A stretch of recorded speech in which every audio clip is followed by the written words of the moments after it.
मेरे प्यारे दोस्तों, सभी लोगों को मेरा नमस्कार। स्वागत करते हैं आप सभी का आज के अपने YouTube चैनल कोडी स्टडी पॉइंट में। तो प्यारे दोस्तों, आज की क्लास में हम लोग सॉल्व करेंगे वर्गमूल एवं घनमूल के क्वेश्चन को। मैं प्रत्येक क्वेश्चन का सॉल्यूशन इस तरीके से कराने वाला हूं कि आप प्रत्येक क्वेश्चन को मैक्सिमम 5 से 10 सेकंड के अंदर सॉल्व कर पाएंगे। और जितने भी क्वेश्चन मैं लेकर आया हूं, टोटल क्वेश्चन अति महत्वपूर्ण क्वेश्चन है। यदि आप पूरा वीडियो अच्छी तरीके से देख लेते हैं तो आपके एग्जाम में वर्गमूल एवं घनमूल से कोई भी क्वेश्चन पूछ लिया जाए आपसे छूटेगा भी नहीं और आप 100% एक्यूरेसी के साथ 5 से 10 सेकंड के अंदर प्रत्येक क्वेश्चन को सॉल्व कर पाएंगे। तो स्टार्ट करते हैं आज की क्लास को। देखते हैं पहला क्वेश्चन। पहला क्वेश्चन आपका इस प्रकार से दिया है, x √2 + √2 + √2 dot dot dot x का मूल होगा। यह क्वेश्चन आपके पॉलिटेक्निक एंट्रेंस एग्जाम 2011 में पूछा गया क्वेश्चन है। तो ऐसे क्वेश्चन को आप मैक्सिमम 2 सेकंड के अंदर सॉल्व कर सकते हैं यदि आपने हमारा वर्गमूल एवं घनमूल का बेसिक कांसेप्ट और थ्योरी वाला वीडियो देखा होगा। तो सबसे पहले क्या करते हैं ऐसे क्वेश्चन को सॉल्व करने के लिए, ये जो दो आपको दिया है इसका आपको अभाज्य गुणनखंड करना है। अब अभाज्य गुणनखंड क्या होता है? अभाज्य गुणनखंड का मतलब ये होता है कि ऐसे गुणनखंड करना है कि उन दोनों संख्याओं के बीच कुछ भी कॉमन ना हो, एक को छोड़कर। तो दो को हम अभाज्य गुणनखंड करेंगे तो 1 × 2 हो जाएगा। अब देखिएगा क्वेश्चन में प्लस है, क्वेश्चन में प्लस है तो इन दोनों संख्याओं में जो बड़ी संख्या है वो आपका आंसर हो जाएगा, यानी इस क्वेश्चन का जो आंसर हो जाएगा वो 2 हो जाएगा। तो बस आपको दो बात ध्यान में रखना है। पहला एक, सबसे पहले जो संख्या है इसका अभाज्य गुणनखंड करना है। दूसरी बात ये ध्यान में रखना है, यदि प्लस है तो बड़ी संख्या आंसर होगा और यदि क्वेश्चन में माइनस होता तो छोटी संख्या आंसर होती। तो क्वेश्चन में प्लस है तो बड़ी संख्या 2 है तो 2 आंसर हो गया। यदि यहाँ पर प्लस ना देकर के माइनस दिया रहता तो इसका आंसर क्या हो जाता? तब एक आंसर हो जाता है। उम्मीद करते हैं यह क्वेश्चन आपको समझ में आया होगा। अब देखिएगा क्वेश्चन नंबर 2। क्वेश्चन नंबर 2 आपका है, क्वेश्चन नंबर 2 भी आपका क्वेश्चन नंबर 1 की तरह है। देखिए इस तरीके से दिया है √6 + √6 + √6 डॉट डॉट डॉट इंफिनिटी। इसका मान आपको ज्ञात करना है। जैसे आपने क्वेश्चन नंबर 1 सॉल्व किया वैसे ही क्वेश्चन नंबर 2 को सॉल्व करना है। सबसे पहले जो 6 दिया गया है इसका अभाज्य गुणनखंड कर देना है। तो 6 का अभाज्य गुणनखंड क्या होगा? 2 × 3। ओके, अब देखिएगा क्वेश्चन में प्लस है तो आंसर कौन होगा? इन दोनों संख्याओं में जो बड़ी संख्या होगी वो आंसर हो जाएगा। तो इस तरीके से इस क्वेश्चन का जो आंसर हो जाएगा वो 3। तो ध्यान में रखिएगा, यदि क्वेश्चन में प्लस है तो इन दोनों संख्याओं में जो बड़ी संख्या है वो आंसर होगा और यदि क्वेश्चन में माइनस होता तो इन दोनों संख्याओं में जो छोटी संख्या होती वो आंसर होता। ये भी क्वेश्चन आपको समझ में आया होगा। क्वेश्चन नंबर 3 आपका है कि 985527। क्वेश्चन नंबर 3 को देखिएगा, 9955, क्वेश्चन नंबर 985527 है। इसको सही कर लीजिएगा, 985527 में इस छोटी से छोटी संख्या से भागने की संख्या पूर्ण घन बन जाए। यह भी क्वेश्चन आपके पॉलिटेक्निक एंट्रेंस एग्जाम 2010 में पूछा गया क्वेश्चन है, जो कि ऑप्शन नंबर ए आपको 1 दिया है, ऑप्शन नंबर बी आपको 2 दिया है, ऑप्शन नंबर सी 3 दिया है और ऑप्शन नंबर डी आपको 4 दिया है। ऐसे क्वेश्चन को मैक्सिमम आप 5 सेकंड के अंदर सॉल्व कर सकते हैं। ध्यान से समझिएगा, कभी भी आपको ऐसा क्वेश्चन सॉल्व करना हो, बोला है ये नंबर दिया है किस संख्या से भाग दे कि पूर्ण घन बन जाए, तो कुछ नहीं करना होता है, लास्ट का 2 नंबर को आप ध्यान में रखना है। लास्ट का 2 नंबर है 27। यदि आप 27 में 1 से भाग देंगे तो कोई इफेक्ट पड़ेगा? नहीं इफेक्ट पड़ेगा। तो ऑप्शन नंबर ए तो नहीं हो सकता। अब देखिए जो आपका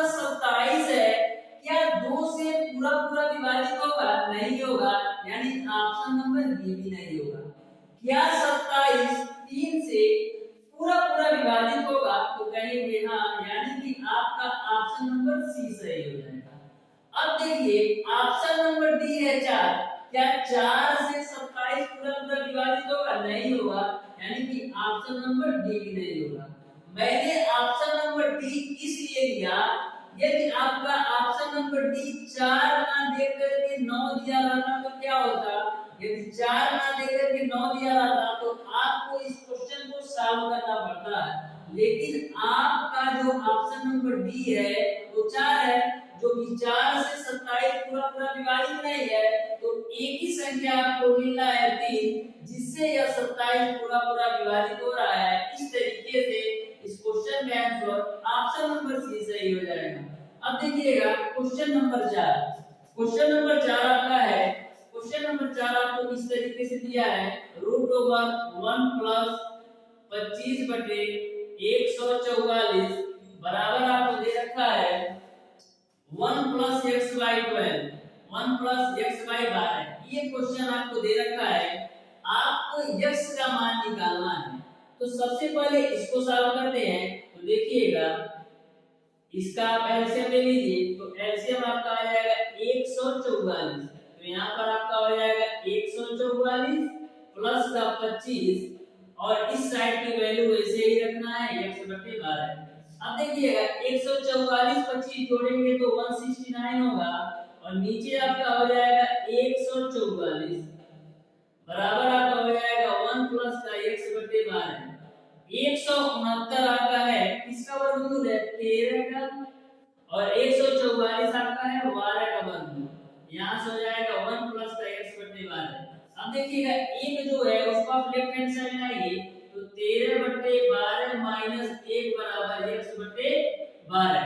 अब देखिएगा 13 बटे 12 माइनस 1 को आप एलसीएम लेके सॉल्व कीजिए, तो आपको मिलेगा 12, 13 माइनस का 12 बराबर आपका हो जाएगा x बटे 12। मैंने क्या किया, इसको एलसीएम लेकर के सॉल्व किया तो इतना आया। अब देखिएगा 12 से 12 कैंसिल, 13 में से 12 घटाएंगे 1, तो x की वैल्यू कितनी आ गई? x की वैल्यू आपने निकाल लिया 1। यही आपका आंसर हो जाएगा। इस तरीके से इस क्वेश्चन का जो आंसर होगा वो आपका ऑप्शन नंबर ए सही हो जाएगा। अब देखिएगा क्वेश्चन नंबर 5, जो आपका क्वेश्चन नंबर 5 है वो आपका बहुत ही सिंपल सा क्वेश्चन है। यदि आपको बॉडमास का रूल याद हो तो आप क्वेश्चन नंबर 5 को 5 से 10 सेकंड के अंदर सॉल्व कर सकते हैं। तो क्वेश्चन नंबर 5 का सॉल्यूशन आप लोग अच्छी तरीके से देखिएगा। क्वेश्चन नंबर 5 के माध्यम से मैं आपको बॉडमास का रूल भी बताऊंगा, जो कि आपके एग्जाम में 1 से 2 क्वेश्चन हर वर्ष पूछे जाते हैं बॉडमास के रूल से। तो क्वेश्चन नंबर 5 है √x। क्वेश्चन नंबर 5 आपका इस प्रकार से है, √x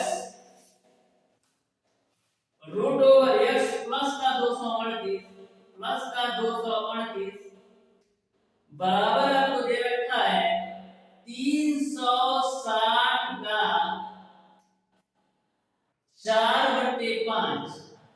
तो आपको x की वैल्यू निकालना है। 4 ऑप्शन आपको दे रखा है। ऑप्शन नंबर ए आपका है 2500, ऑप्शन नंबर बी आपका है 3025, ऑप्शन नंबर सी आपका 3600, और ऑप्शन नंबर डी आपका है 6400। तो ध्यान से समझिए, कभी भी ऐसा क्वेश्चन पूछा जाए तो यदि यहाँ पर का नहीं दिया रहता तो आप सिंपली सॉल्व कर सकते थे, लेकिन यहाँ पर का दिया है, तो का का मतलब क्या होता है? देखिए बॉडमास के रूल से POD MAS, ये बॉडमास का रूल होता है।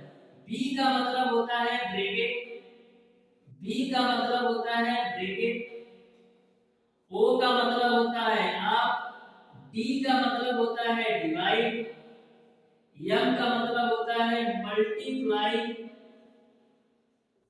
और A का मतलब होता है ऐड, और S का मतलब होता है सबट्रैक्ट।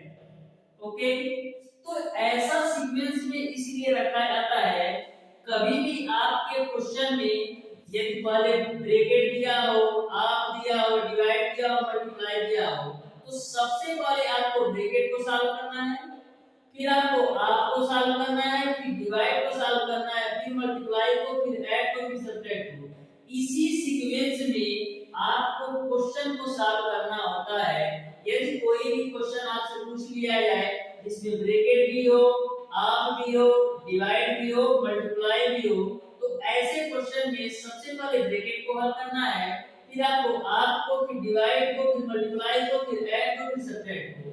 हाफ का जो मतलब होता है वो गुणा होता है, डिवाइड का मतलब तो आपको पता होगा भाग होता है, मल्टीप्लाई का गुणा होता है, ऐड का जोड़ होता है और सब्ट्रैक्ट का घटाना होता है।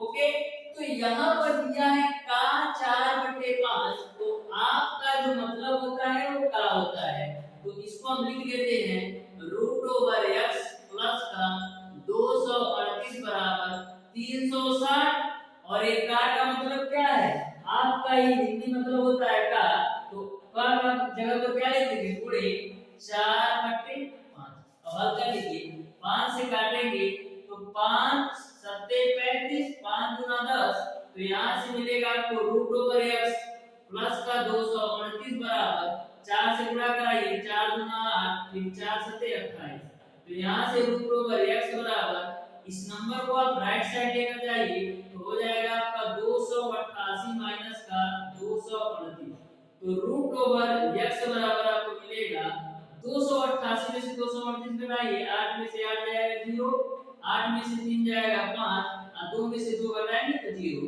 तो √x बराबर आपको मिला 50। लेकिन आपको निकालना है x की वैल्यू, तो दोनों साइड स्क्वायर कर दीजिए, तो दोनों साइड स्क्वायर करेंगे तो क्या मिलेगा आपको, √x का स्क्वायर करेंगे तो x मिलेगा, अब 50 का स्क्वायर करेंगे तो मिलेगा आपको 2500।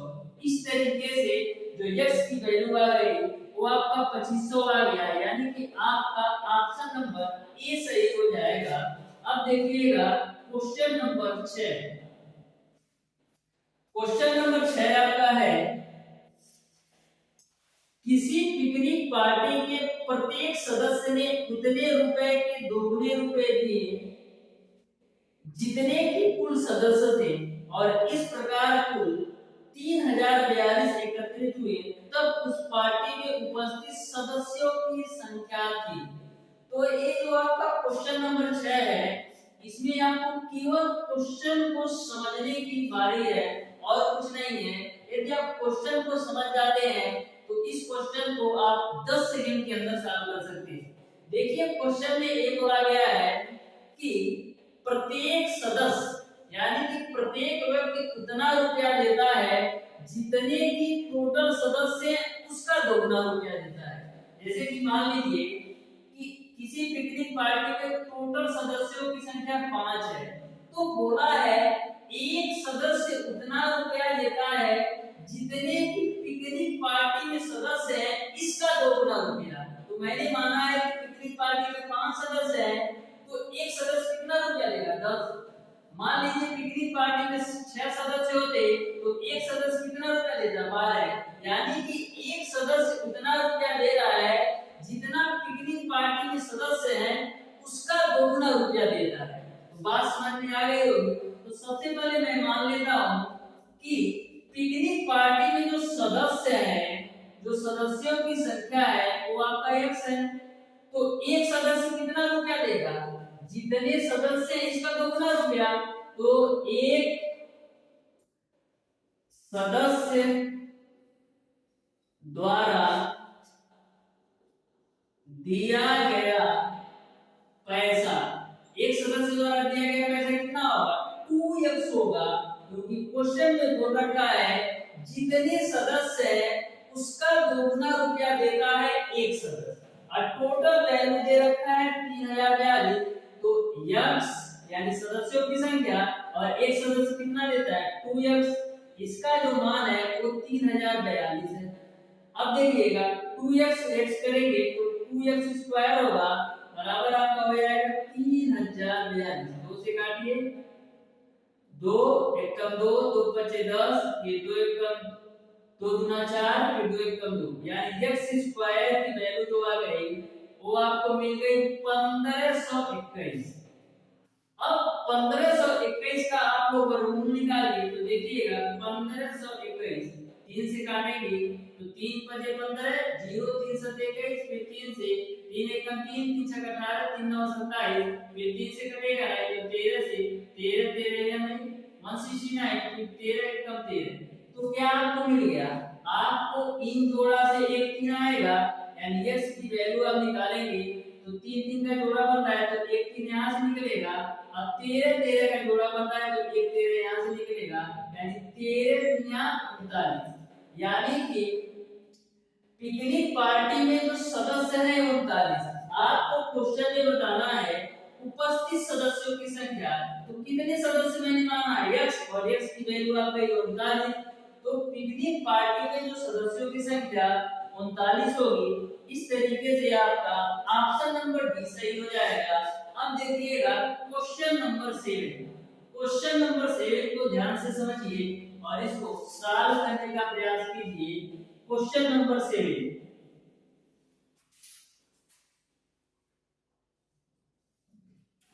क्वेश्चन नंबर 7 आपका है, एक व्यक्ति अपने बाग में 5184 संतरों के पेड़ लगाता है तथा उन्हें इस प्रकार व्यवस्थित करता है कि बाग में उतनी ही पत्तियां हैं जितने एक पत्ती में पेड़ है।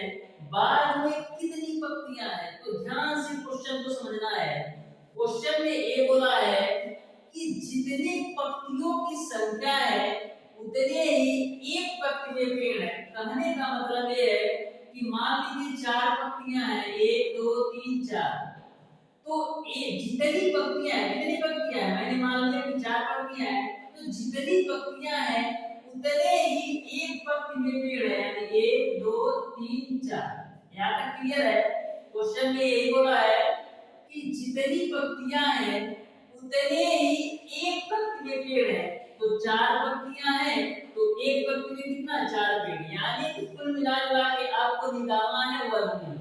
तो देखिएगा मैंने मान लिया कि जो पत्ती है, पत्तियों की संख्या आपका है x, और एक पत्ती में पेड़ों की संख्या क्या होगी? वो भी x होगा, क्योंकि क्वेश्चन में ऑलरेडी बोल रखा है जितनी पत्तियां है उतने ही एक पत्ती में पेड़ है। तो एक पत्ती में पेड़ कितने होंगे? एक पत्ती में पेड़ों की संख्या कितना हो जाएगा? x, और इन दोनों का जो गुणनफल का मान दे रखा है वो आपको दे रखा है 5184, यानी x गुणे x की वैल्यू जो दे रखा है 5184, तो x स्क्वायर बराबर कितना हो जाएगा? 5184। अब इसका वर्गमूल निकालिए, तो 5184 का आप वर्गमूल निकालेंगे तो निकाल लेते हैं 5184। सबसे पहले 2 से काटिए, 2 दूना 4, 2 पचे 10, 2 चौका 8, 2 दूना 4, फिर 2 से 2 एकम 2, 2 दूना 4, 2 सत्ते 14, 2 एकम 2, फिर 2 से कटेगा नहीं, 3 से देखते हैं, 3 चौक 12 नहीं, 4 से 5 से 6 से 7 से 7 एकम 7, 5 और 7 सतवटी 56 नहीं कटेगा। उसके बाद से देखते हैं 9 से, तो 9 से भी नहीं कटेगा, 11 से 11 कमी 11, 11 से भी नहीं कटेगा।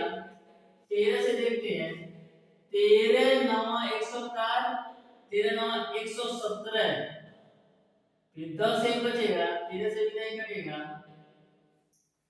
ये आपका जो 5184 है ये 72 का वर्गमूल है। देख लीजिए, जैसे 72 का वर्गमूल, तो 72 में 72, तो मैंने इसका भी ट्रिक बताया था कि 2 नंबर का स्क्वायर को कैसे चेक करेंगे। तो 7 का स्क्वायर करेंगे 49, और 2 का स्क्वायर करेंगे 4, 7 गुना 14, 7 का स्क्वायर 49, और 2 का स्क्वायर मैंने 0 4 लिख दिया। अब तीनों नंबर का मल्टीप्लाई कर दीजिए, तो 2 गुणे 7 गुणे 2 गुणे 7 गुणे 2, तो 7 गुना 14 गुना कितना होगा? 28। तो देखिए 4 8 9 2 11 के 4 1 5, यानी कि जो आपका 5184 है वो 72 का स्क्वायर है, यानी कि जो पत्तियों की जो संख्या हो गई वो आपका 72 हो गया। इस तरीके से आपका ऑप्शन नंबर बी सही हो जाएगा।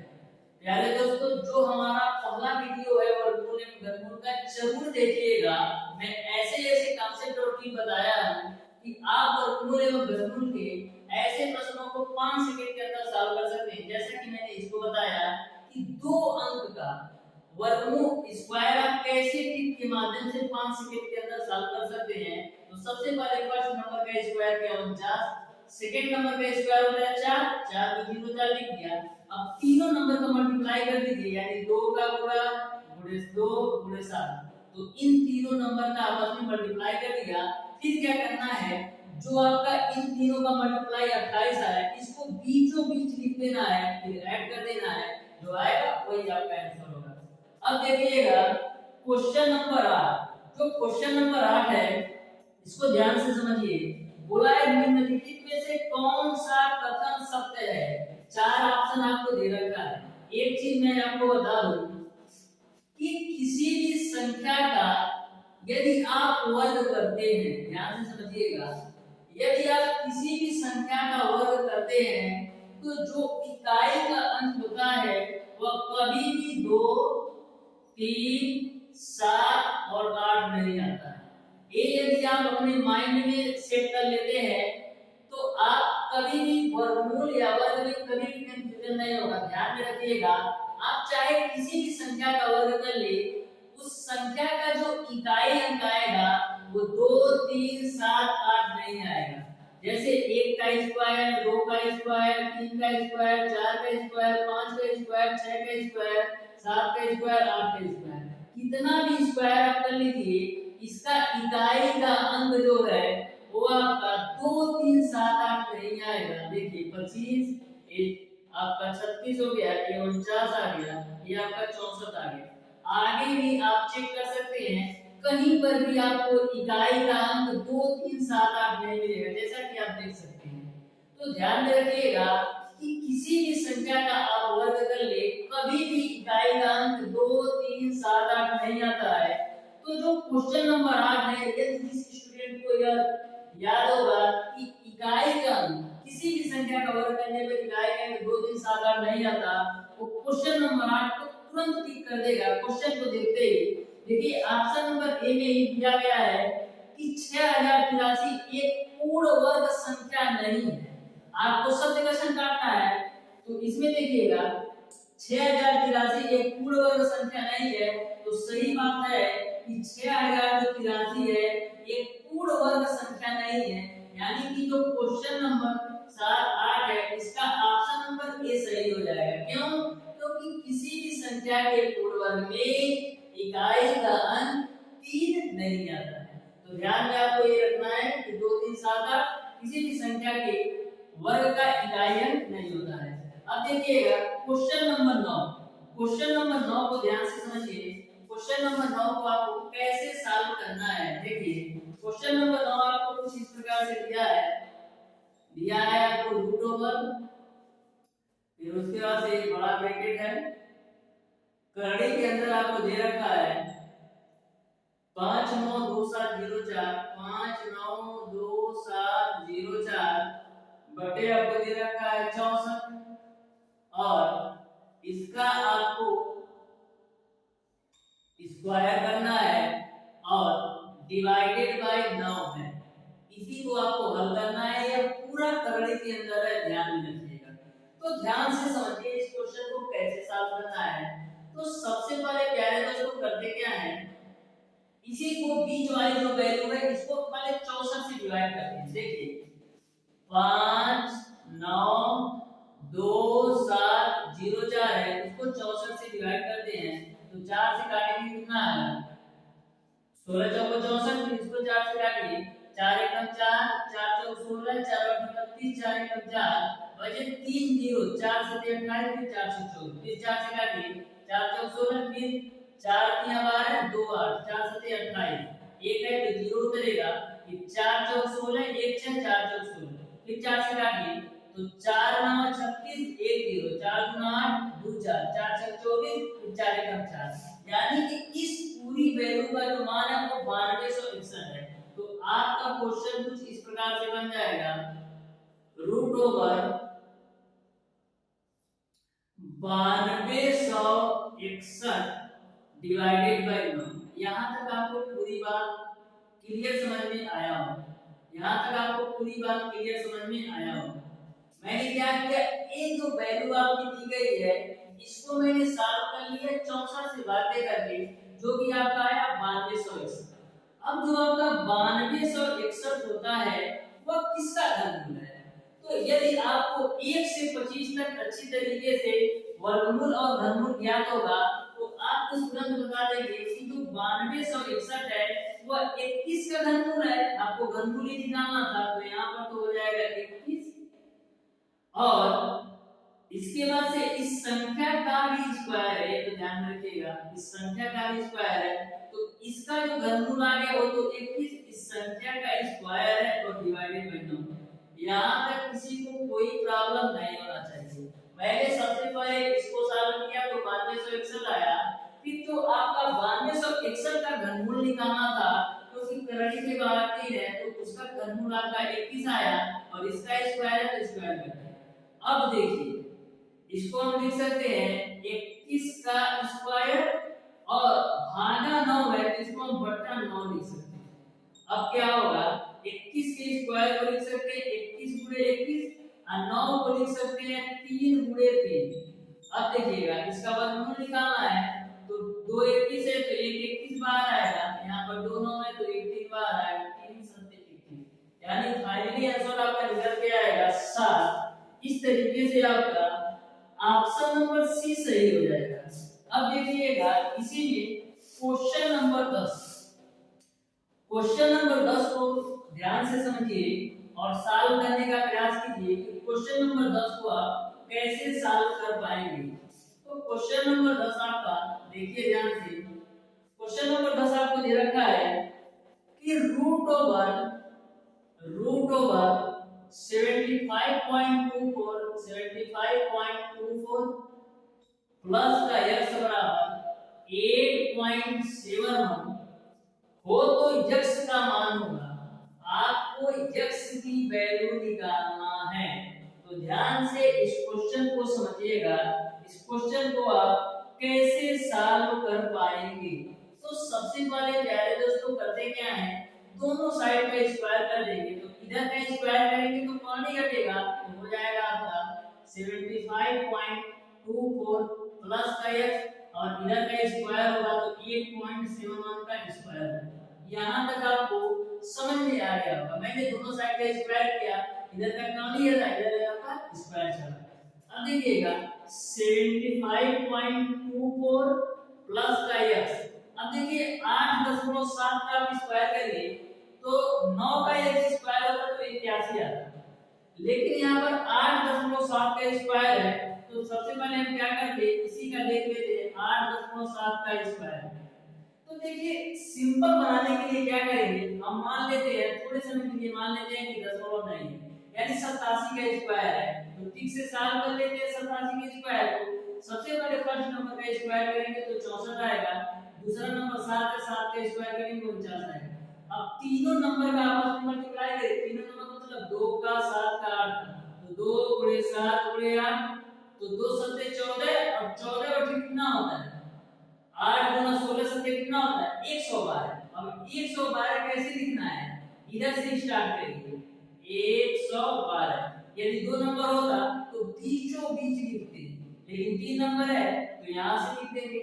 अब जोड़ दीजिए तो 9 4 2 6 4 1 5 6 1 7। अब बात आती है दशमलव कहां लगेगा, यहीं पर दशमलव था ना, इसका स्क्वायर क्या है, आपने 8.7 गुणे 8.7 लिखा है। क्या किया है आपने 8.7 गुणे 8.7 किया है, यानी एक दशमलव यहाँ से एक अंक पे और एक अंक पे यहाँ पे, यानी कि 2 अंक पे दशमलव लगेगा, यानी कि 75.16। ये बात आपको समझ में आया कि नहीं? मैंने क्या किया, सबसे पहले मैंने मान लिया कि 8.7 है वो आपका 87 है। अब 87 का वर्ग निकाला तो हमारा 75 6 9 आया। अब देखिएगा एक अंक पे दशमलव है लेकिन 2 बार मल्टीप्लाई हुआ है तो 2 अंक पे मैंने दशमलव लगा दिया, यानी 75.69 आ गया। ओके, अब सॉल्व कर लीजिए तो x बराबर क्या होगा 75.69, ये जो वैल्यू है उसको आप राइट साइड ले जाइए तो माइनस का हो जाएगा 75.24। अब देखिएगा 9 में से 4 जाएगा 5, 6 में से 2 जाएगा आपका 4, ये पॉइंट लगेगा, और 5 में से 5 जाएगा 0, 7 में से 7 जाएगा 0, तो x की वैल्यू क्या आ गई? x की वैल्यू आ गई 0.45। यही आपका आंसर होगा। इस तरीके से इस क्वेश्चन का जो आंसर होगा वो आपका ऑप्शन नंबर ए सही होगा। इस क्वेश्चन का जो आंसर होगा वो ऑप्शन नंबर ए सही होगा। क्यों? क्योंकि मैंने 1 को छोड़ दिया, यदि आप 1 को भी काउंट करेंगे तो 0.62 के आसपास जाएगा, जो कि एक ही ऑप्शन दिया गया है वो आपका ऑप्शन नंबर ए है। दशमलव के रूप में केवल आपका ऑप्शन नंबर ए दिया है। अब देखिएगा क्वेश्चन नंबर 11। क्वेश्चन नंबर 11 आपका है निम्नलिखित संख्याओं में से कौन सी संख्या किसी भी प्राकृतिक संख्या का वर्ग नहीं है। ये भी क्वेश्चन आप अच्छी तरीके से 1 सेकंड के अंदर सॉल्व कर सकते हैं यदि आपको पता है कि किसी भी संख्या के वर्ग का इकाई का 2, 3, 7, 8 नहीं होता है। तो चारों ऑप्शन आप देखेंगे, आपको ज्ञात करना है वर्ग नहीं है। यदि वर्ग नहीं होगा तो संख्या का जो इकाई अंक होगा वो 2, 3, 7, 8 नहीं होगा। अब देखिए पहले में तो आपका 6 है यानी ये तो किसी भी संख्या का वर्ग है, दूसरे में 5 है यानी ये भी वर्ग है, तीसरे में आपका 2 है, यहाँ पर फिर से 2 मिल रहा है यानी कि इकाई का किसी भी संख्या का एक वर्ग होगा तो इकाई का अंक 2 नहीं होगा। और ऑप्शन नंबर सी में आपका इकाई का अंक 2 है, यानी कि जो आपका क्वेश्चन नंबर 11 है उसका आंसर आपका ऑप्शन नंबर सी सही हो जाएगा। तो आपसे रिक्वेस्ट है इस वैल्यू को ध्यान में रखिएगा कि किसी भी संख्या का वर्ग 2, 3, 7, 8 नहीं होता है। अब देखिएगा क्वेश्चन नंबर 12। क्वेश्चन नंबर 12 को आप ध्यान से समझिए। इसका भी मैंने आपको कांसेप्ट बताया था कि इस क्वेश्चन को आप कैसे सॉल्व कर सकते हैं। क्वेश्चन नंबर 12 देखिए, क्वेश्चन नंबर 12 आपको इस प्रकार से दिया है, दे रखा है आपको root over 5 root over 5 root over 5 root over 5 root over 5 और रूट ओवर 5। इसको आपको हल करना है। तो मैंने आपको एक फार्मूला बताया था, आपका फार्मूला होता है x पे पावर 2 पे पावर n माइनस 1 बटेगा 2 पे पावर n। ये पूरा आपका x का पावर है, ठीक है। अब सॉल्व करते हैं। x का मान कितना है? 5। अब देखिए n का मान क्या होता है, ये 2 पे पावर लिख लेते हैं। n का मान क्या होता है? जितनी बार करड़ी आया होता है वही n का मान होता है। देखिए 1, 2, 3, 4, 5, 6, यानी n का मान आपको 6 रखना है, माइनस का 1 बटे 2 पे पावर n और n का मान 6। तो ध्यान में रखिएगा, एक फार्मूला आपको माइंड में शिफ्ट रखना है, ध्यान में रखना है। और n का मान क्या होता है? जितनी बार करड़ी क्वेश्चन में यूज हुआ है, कितनी बार यूज हुआ? 6, तो n का मान 6 हो गया। सॉल्व कर लीजिए तो 5, 2 पे पावर 6 का मान कितना होता है? 2 * 4 * 8 * 16 * 32 * 64। तो 2 पे पावर 64, 2 पे पावर 6 का मान 64 होता है। 64 में से 1 घटाएंगे तो 65 मिलेगा। और सॉरी 2 पे पावर 6 का मान 64 होता है, 64 में से 1 घटाएंगे तो 63 मिलेगा। 2 पे पावर 6 का मान 64। तो इस तरीके से जो इस क्वेश्चन का आंसर हो गया वो 5 पे पावर 63/64 हो गया। इस तरीके से इस क्वेश्चन का जो आंसर होगा वो आपका ऑप्शन नंबर ए सही हो जाएगा। अब देखिएगा क्वेश्चन नंबर 13। क्वेश्चन नंबर 13 बिल्कुल सिंपल सा क्वेश्चन है, इसको आप ध्यान से समझने का प्रयास कीजिए कि क्वेश्चन नंबर 13 को आप कैसे सॉल्व कर पाएंगे। देखिए क्वेश्चन नंबर 13 आपका इस प्रकार से है। Question number 13 root over 10 plus root over 25 plus root over 108 plus root over 154 plus root over आपका है 225। इसको आपको सॉल्व करना है। तो ऐसे क्वेश्चन को सॉल्व करने के लिए सबसे पहले आपको राइट साइड से सॉल्व करते आना है। तो आपको पता है 225 का वर्गमूल क्या होता है? 225 का जो वर्गमूल होता है वो आपका होता है 15। तो यहाँ से आपको मिल गया 15, तो 15 इसमें ऐड कर दीजिए। ओके, 154 में 15 ऐड करेंगे तो मिलेगा आपको 169। 169 का वर्गमूल क्या होता है? 13, यानी कि इस पूरी वैल्यू की जगह हम यूज कर सकते हैं 13। अब देखिए 108 में आप 13 जोड़ेंगे तो कितना होगा? 108 में आप 13 जोड़ेंगे तो होगा आपका 121। तो 121 इसका वर्गमूल होता है 11 का, यानी ये पूरी वैल्यू 11 के बराबर है, तो इस पूरी वैल्यू की जगह पर 11 रख देते हैं। अब देखिएगा 25 में 11 जोड़ेंगे कितना होगा? 36 होगा। 36 किसका वर्गमूल है? 6 का, यानी इस पूरी वैल्यू की जगह 6 लिख देते हैं, तो इस पूरी वैल्यू की जगह हम लिख दिया 6। और फाइनली आपका आंसर कितना आ गया? √16। 16 किसका वर्गमूल है? 4 का, तो 4 आपका आंसर हो जाएगा। तो ऐसे क्वेश्चन को आप दिमाग में भी सॉल्व कर सकते हैं कि हाँ √225 15 है, 15 में इतना जोड़ा तो इतना, इस तरीके से भी आप सॉल्व कर सकते हैं। अब देखिएगा क्वेश्चन नंबर 14। क्वेश्चन नंबर 14 आपका है 294 को किस छोटी से छोटी संख्या से गुणा किया जाए कि प्राप्त संख्या एक पूर्ण वर्ग हो। आपको पूर्ण वर्ग बताना है। 294 को पूछा जा रहा है कि किस छोटी से छोटी संख्या से गुणा करें कि जो ये आपका 294 है पूर्ण वर्ग बन जाए। क्या आपका 294 पूर्ण वर्ग है? नहीं है। तो इसको पूर्ण वर्ग बनाने के लिए किस संख्या से गुणा करना पड़ेगा? तो सबसे पहले इसका फैक्टर करते हैं। फैक्टर करने के बाद हमको पता चलेगा कि किसका जोड़ा नहीं बन पा रहा है। तो सबसे पहले 2 से काटिए, 2 एकम 2, 2 चौक 8, 2 सत्ते 14। फिर आप 3 से काटिए, 3 चौक 12 और 3 9 27। फिर 7 से 7 सत्ते 49, 7 एकम 7। अब आप बताइए किसका जोड़ा नहीं बन रहा है? देखिए इसका फैक्टर लिख देते हैं पहले। 2 गुणे 3 गुणे 7 गुणे 7। देखिए 7 का तो जोड़ा बन रहा है, क्या 3 का जोड़ा बन रहा है? नहीं बन रहा है, यानी 1 तो 3 चाहिए। क्या 2 का जोड़ा बन रहा है? नहीं बन रहा है, यानी 1 2 चाहिए। यानी कि इस पूरी संख्या 294 में हम 6 से गुणा कर दें तो हमारी जो संख्या आएगी वह पूर्ण वर्ग होगी। इस तरीके से आपका ऑप्शन नंबर सी सही हो जाएगा। तो कभी भी ऐसा क्वेश्चन पूछा जाए कि किस संख्या से गुणा करें तो पूर्ण वर्ग हो जाए, तो आपको ऐसे ही फैक्टर कर लेना है। जिसका जोड़ा बनेगा उसको तो छोड़ देना है, जिसका जोड़ा नहीं बनेगा उसको ले लेना है। जैसे 3 का जोड़ा नहीं बना तो 3 ले लिया, 2 का जोड़ा नहीं बना 2 ले लिया। यानी कि हम 6 से गुणा कर देंगे तो 294 आपका पूर्ण वर्ग हो जाएगा। अब देखिएगा क्वेश्चन नंबर 15 बोला है 2205 को किस छोटी से छोटी संख्या से भाग दिया जाए कि प्राप्त भागफल एक पूर्ण वर्ग हो। 4 ऑप्शन आपको दे रखा है। क्वेश्चन कितना है? 2205 को किस छोटी से छोटी संख्या से भाग दे कि आपका जो भागफल आए वो पूर्ण वर्ग हो। 4 ऑप्शन आपको दे रखा है। ऑप्शन नंबर ए आपका है 6, दूसरा ऑप्शन है बी है 5, सी आपका 10 है और डी आपका 15 है।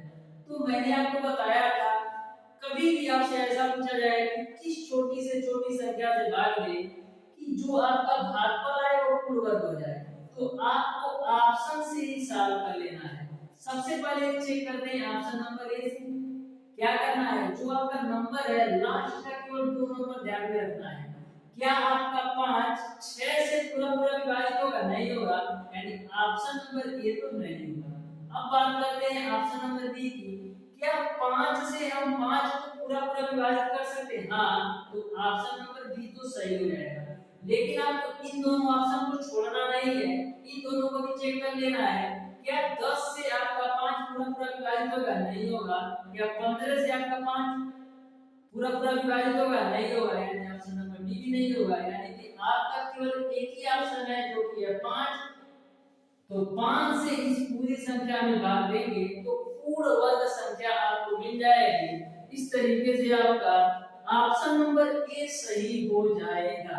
एक बात और ध्यान में रखिएगा, यदि आपको यहाँ पर 215 ना देकर के कोई नंबर और दे दिया जाता जिससे कि ए आपका लास्ट का 2 नंबर पर विभाजित होता तो ऐसे कंडीशन में आपको पूरा क्वेश्चन को सॉल्व करना होगा। ठीक है, यहाँ तक आपको क्लियर है।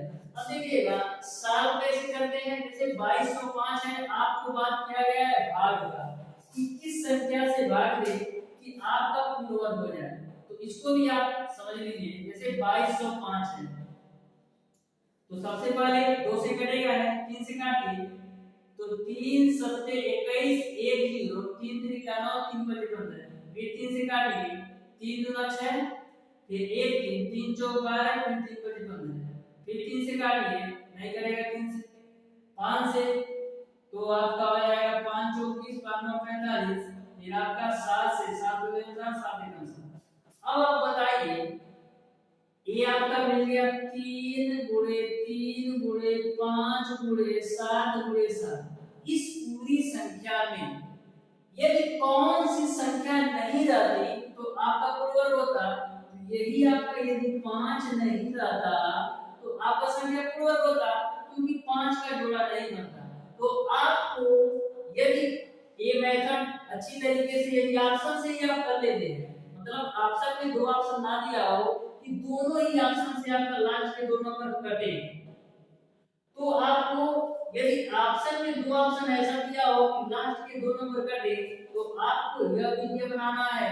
और यदि ऑप्शन में आप देख रहे हैं कि एक ही ऑप्शन ऐसा दिया है कि लास्ट के 2 नंबर केवल एक ही ऑप्शन से कट रहे हैं तो आपको इस तरीके से सॉल्व करना है। तो दोनों मेथड मैंने आपको समझा दिया है। उम्मीद करता हूं कि आपको यह क्वेश्चन समझ में आया होगा। तो प्यारे दोस्तों, यदि आपको किसी भी क्वेश्चन में कोई भी डाउट कोई भी कंफ्यूजन हो तो आप उसे कमेंट बॉक्स में कमेंट करके जरूर बताइएगा। यदि वीडियो अच्छा लगा हो तो वीडियो को लाइक और चैनल को सब्सक्राइब जरूर कीजिएगा। धन्यवाद।